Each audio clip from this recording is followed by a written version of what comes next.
on se retrouve aujourd'hui pour le déballage de The Rip-Off, donc The Ultimate Slasher Board Game, un jeu pour 3 à 8 joueurs, 30-45 minutes, 13 ans et plus. Donc visuellement parlant, on s'entend que la pierre tombale, c'est pas tout à fait ça. C'est un jeu qui a eu 60 contributeurs sur Kickstarter, donc on s'entend que c'est pas un jeu qui va aller sur toutes les tablettes de magasins.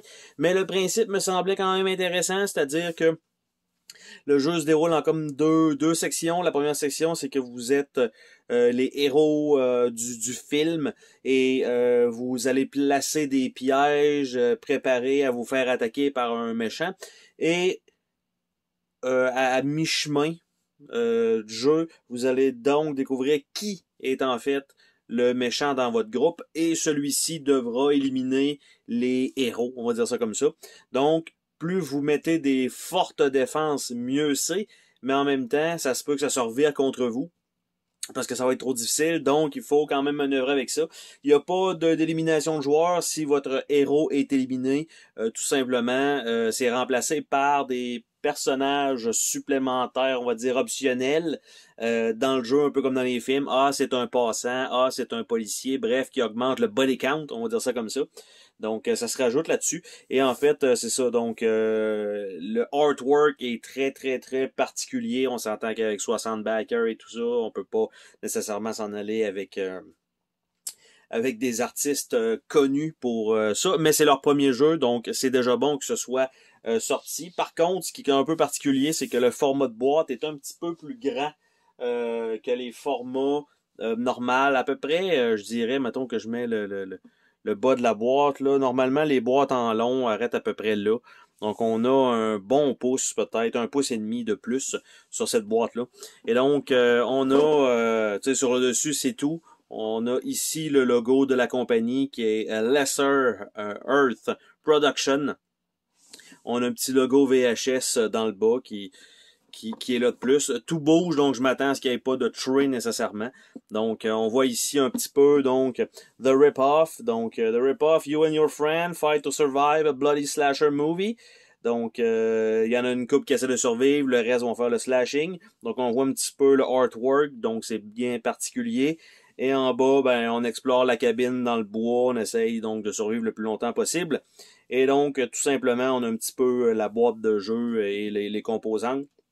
On voit que tu sais, le artwork, c'est très, très, très de base. Donc, ceci étant dit, voyons voir ce qu'il en retourne. Au moins, j'ai reçu une copie.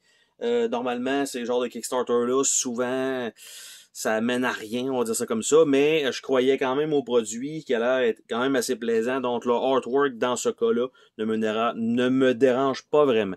Donc, on va regarder un peu les composantes, la qualité de carton et tout ça.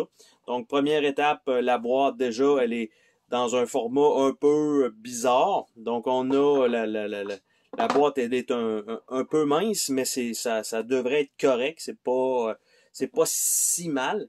On a un livret d'instructions ici. Donc, qui est comme un VHS. Donc, comme ça. Donc, ça, c'est quand même intéressant comme truc. Donc, on a les instructions, le setup. Malheureusement, ça s'est un peu promené dans la boîte. Donc, les coins sont écorniflés déjà. Donc, les instructions, la sélection du tueur, comment ça fonctionne avec les cartes, comment survivre. Il n'y a pas de numérotation de pages, cependant, dans le bas des pages, mais c'est quand même un bon papier. Donc, les side characters et un merci. Donc, est-ce que je vais être dans le lot? On ne sait pas. Hein? C'est peut-être... ils ont peut-être mis les noms... oui, je suis dans le lot. Donc, c'est cool. Ça, comme truc. Donc, un livret d'instructions. On a un crayon pour écrire avec un effaceur. On a ici, qui semble être probablement les cartes. On a un plateau qui est emballé. Donc, on va pouvoir ouvrir ça. On a un autre paquet de cartes qui est emballé. On a ici un gigantesque dé. On a deux autres crayons. Est-ce qu'il y a d'autres choses? Oui, il y a d'autres choses en fait. C'est parce que tout a bougé. Donc, c'est probablement l'autre crayon qui manque. Donc, 4 crayons dans la boîte. Et voilà. Donc, ceci étant fait. Il y a quand même une forte odeur Je sais pas de quoi, mais il y a une odeur particulière de plastique dans le fond de la boîte. Donc, ça, c'est ce qu'on a. Donc, le manuel d'instruction peut facilement aller à plat dans le fond. Et on a les crayons qui sont avec un aimant. Donc, déjà, c'est des crayons pour le nombre de copies probablement achetés dans une boutique, on va dire à dollars, comme le Dollarama ici. Bref, les pièces elles-mêmes, qu'est-ce que ça a l'air? Nous avons un gigantesque dé rouge qui est pas centré pour le 6. Donc, on a ça.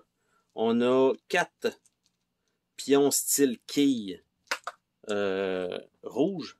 Et on a des micro-meeples pour probablement les personnages. Donc, ça, ce sont les pièces de jeu. Donc, bien sûr, comme je disais, c'est pas un jeu qui est sorti à une grosse... d'après moi, il y a eu 60 copies, il y en a peut-être fait faire 100 au total. Donc, on va regarder ensemble. Qu'est-ce qu'on regarde? On va regarder le plateau. On va regarder le plateau ensemble. Qu'est-ce que ça donne? Je vais l'ouvrir. Comme ça. Donc, ça, ce que ça veut dire, c'est que ça s'est fait faire quelque part. La boîte a été faite ailleurs. Les composantes ont été probablement ajoutées à la main là-dedans. Ça, c'était acheté séparément. Le plateau a été fait à un endroit et shippé peut-être comme ça. Ça donne un peu cette impression-là. Donc, le plateau lui-même, quand même avec un derrière fini tissé. Donc, ça, c'est une bonne chose. Donc, je vais peut-être juste tasser ça de là pour qu'on puisse voir le plateau de jeu. Donc, on a en haut, c'est toutes des micro-cases, donc on peut se déplacer. On a la cabine elle-même avec des portes de couleur. Et dans le bas, nous avons donc n'importe où d'autre, probablement des cartes, donc avec le tour vert. Après ça, on a closet, laundry room et la tente, donc avec le petit deck de cartes. Ici, les genres de jaune, rouge et mauve, simplement les cartes pour faire des actions dans le jeu.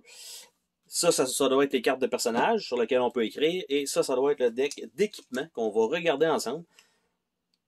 Donc, présentement, c'est sûr qu'il y a une seule et unique configuration de plateau. Il n'y a pas de module qu'on met par-dessus les sections. Ici, on voit le véhicule. Il y a 2 entrées et il semble avoir un X, donc probablement un peu à la classique, c'est-à-dire il faut trouver de l'essence pour pouvoir démarrer le véhicule.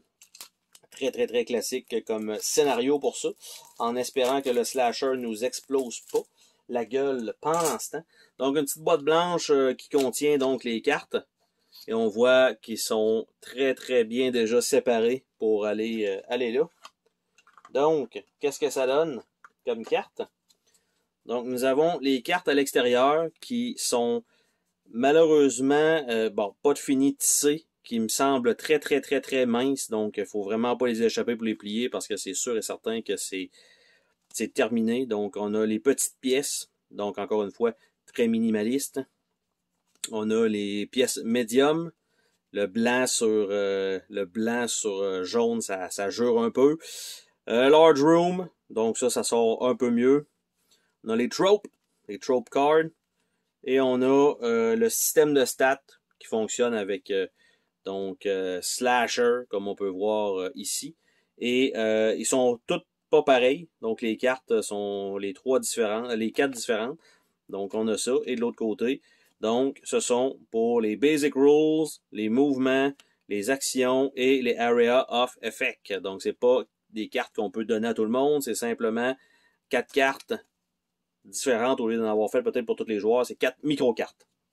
Donc, on a ça. Les cartes elles-mêmes, on va prendre les cartes d'extérieur. Qu'est-ce que ça donne? Donc là-dedans, nous avons des événements. Donc, une clé. Nous avons ici, on voit un peu l'image. Ça a été dessiné et probablement en crayon classique, crayon en bois. Après ça, on a ça. Un autre event, c'est la même image, même chose. Le texte est différent par contre. Donc, une site, un event. Donc, c'est toujours un genre d'objet comme ça ou un événement. Donc, il y a 2 genres de logos. Donc, ça, c'est pour les cartes d'extérieur. Les pièces, les petites pièces. quant à elle, on a les mêmes genres d'icônes probablement pour des équipements. On a du gaz ici. On a probablement des trucs de soins. On a encore des événements. Donc, c'est quand même écrit petit, on s'entend. Donc, ceux qui ont déjà de la difficulté à lire les, les micro-cartes quand il y a juste des symboles, ben là, vous allez avoir du texte. Donc, après ça, les médiums, on a une série de cartes ici. Donc, ce qu'il faut comprendre, c'est que c'est un projet de cœur, bien sûr. Donc, premier jeu de la compagnie qui se lance. On ne sait pas s'il va en avoir d'autres. Il va probablement avoir des extensions. Je sais qu'ils ont parlé d'une application pour certaines choses. Je ne sais pas si ça va être livré, si c'est livré déjà.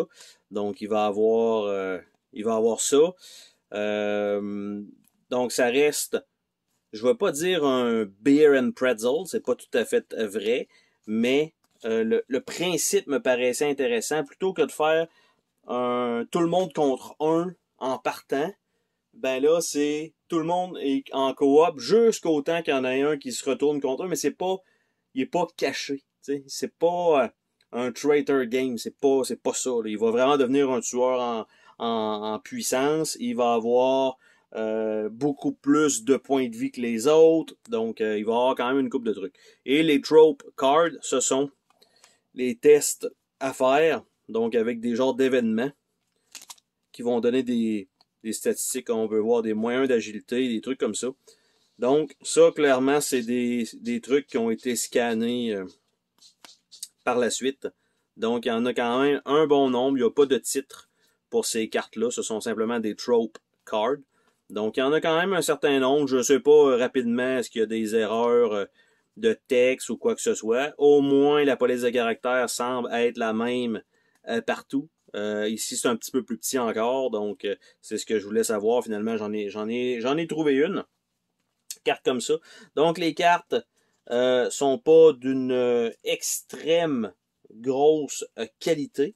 Par contre, pour un premier jeu, je crois que c'est amplement suffisant. J'ai déjà vu des cartes de moins bonne qualité que ça, provenant d'un éditeur plus connu. Donc, et là, bien sûr, je remets ça dans la petite boîte, mais une fois qu'il va y avoir eu des sleeves par-dessus, donc ça servira pratiquement plus à rien, cette petite boîte-là, bien évidemment. Et on va aller voir les fameux personnages, parce que chacun des personnages a des statistiques différentes. C'est pas les mêmes stats pour tout le monde et qu'on joue un personnage extrêmement générique. Ben non, on a ça et on a aussi les méchants. Donc, la boîte, elle est bien fournie. Donc, on a des main characters. On a des side characters. On a des... Est-ce que vous êtes un tueur ou pas? On a main character, side character, killer. Et custom character building. Donc, comment le faire. Et c'est pour ça que ce sont des cartes vierges, tout simplement, qui sont ajoutées là-dedans. Et probablement que les crayons servent un peu à ça parce que contrairement aux petites cartes, celle-ci, on voit qu'on peut, on peut écrire dessus et effacer. Donc, c'est sûr que si vous laissez les marques trop longtemps, ça va rester sur la carte. Donc, ça ici, nous avons Derek, le garçon sensible. Donc, le artwork sort mieux ici que ce qu'on voyait sur la campagne quand même. Et là, c'est les statistiques. Donc, le S, c'est pour telle chose. Après ça, l'agilité, bon, tout ça. Ils ont des petites statistiques. Et sur les points de vie, tout simplement, on le marque au lieu d'avoir des jetons supplémentaires. Bref, ça coûte probablement moins cher de mettre un crayon comme ça. Après ça, on a Mike de Point Guard, donc avec sa camisole rentrée dans ses pantalons et son énorme paquet qui dépasse. Après ça, on a Miranda, la fille catholique. Nous avons Nick de Hick. Nous avons Kylie, le Drama Club Star. Après ça, on a Matthew, le président de classe. Lui, il est pas beau. Lui, il est vraiment pas beau. On a Rice, de Quipped Hero. On a Russell, le kid riche. On a Abby, le capitaine de volleyball. On a Alice, la gothique. Donc, on voit, tu sais, c'est pas... On dirait quasiment pas que ça vient de la même personne, le dessin. On a Bailey, la reine de l'arcade, même celle-là aussi. On voit C'est clairement pas le même dessinateur entre ça et ça. Ça, c'est sûr et certain. On a Chuck, le prankster. On a Becca, la nerd. Encore une fois, un autre type de artwork. On a Byron, the geek. On a Brittany Lynn, the cheerleader. On a Jeff, le stoner, bien sûr. C'est des archétypes classiques. Kimmy, the final girl. Et Chad, the jock. Je sais pas là-dedans si ça inclut les personnes qui devaient remplir les... des formulaires, parce qu'il y en a qui avaient pris les packages comme quoi ils seraient dans le jeu, donc soit en slasher ou soit en personnage principal ou side character, donc il y avait ça. Donc on a TJ le pizza guy, on voit qu'il y a beaucoup moins de vie, bien sûr. On a Zach le lifeguard, on a The Twins, on a Rice, the Interdimensional Hero, donc oui, mais dans le futur. On a Terrence et Philippe, non, c'est sûrement pas ça. Tim, the Ghost Hunter. On a Kyle, the Keg Stan King. On a Lloyd, the Tax Attorney. Martin, the guy from the last movie, qui a survécu sensiblement, ou qui avait pas été tué tout simplement. Minnie, the biker, ça fait un peu weird comme costume, mais c'est pas grave. Aiden, the car guy. James, the charming comic relief. Sympathique. Dr. Hugo, le sismologue. Julie, the track coach. Après ça, on a Officer Useless. Oh, oh, oh, oh, oh, oh, oh. Le jeu de mots, elle est bonne celle-là. Jebediah, le Amish. Jade, l'étudiante en infirmerie, en médecine. Fraudulina, le médium, donc c'est bien aussi, encore une fois, avec son nom. Albert, the Gun Nuts. Father Phil, le priest. Emily, le chef. Daisy, the love interest. Connor, he has... OK, il y a de l'asthme, évidemment. Lui, il va mourir probablement le premier. Adam, the eager stepdad. Carissa, the hippie. Grandpa Joe, the old dog. OK, on peut jouer un chien, c'est quand même bien. Old Man Boone, he warned you about coming here. Donc, le classique de chez classique. Et Carson, the weird mechanic. La seule chose que je peux reprocher présentement, c'est que il y a clairement deux types d'illustrateurs pour les jeux, pour les cartes des personnages. Il y en a qu'on voit que c'est beaucoup plus bright comme couleur que les autres. Les autres, on voit que c'était dessiné au crayon. Et les killers. Donc, save for now, save for now, save for now. Encore du save. Et, ben là, on tombe avec les méchants, parce que probablement c'est qu'on mélange tout ça et on en met un éventuellement dans la pile. Et ensemble, on va regarder c'est qui. On a Something in the Water. Donc, on a ce personnage-là. Eux autres sont en noir et blanc, ils n'ont pas de couleur. Gourd Head, donc un genre de gargouille. Après ça, on a Bertha the Circus Bear, qui devient le killer. Mais 52 points de vie, calvaire. Killer Car. OK, juste une voiture. OK, j'étais pas sûr de l'image, mais finalement, c'est les jambes et la voiture qui foncent dessus. Gigantic x4. Donc, 4 fois des 14 HP. Skeeter Whittle, donc clairement un pervers. Shout, qui est juste une genre de chèvre ou quelqu'un avec un masque de chèvre. Katie the Babysitter, qui ça fait pas mal penser à Katie Bates. Mama Morbies, donc on voit là ici clairement c'est une mère qui est en train d'étrangler une petite personne. On va pas dire que c'est un enfant, mais c'est une petite personne. De Hedgeman, donc un monsieur louche, presque nu, avec son sécateur. The Clown Doll, donc une poupée tueuse bien en clown. Patrick Peters, donc qui est là tout simplement classique. Et Jackson Morbies, donc au lieu de Jason Voorhees, donc avec le masque de tueur comme ça, qui est le seul qui a un fond noir, peut-être avec le véhicule. Et voilà. Donc on a ça. Peut-être, j'allais dire, peut-être le artwork, non, finalement, on voit pas le noir à peine sur le côté. J'allais dire, il y aurait moyen de savoir qui est quoi. Mais ce sont des cartes sur lesquelles on va pouvoir écrire des choses, prendre les points de vie, parce que là, on s'entend que c'est 65, il faut les marquer quelque part.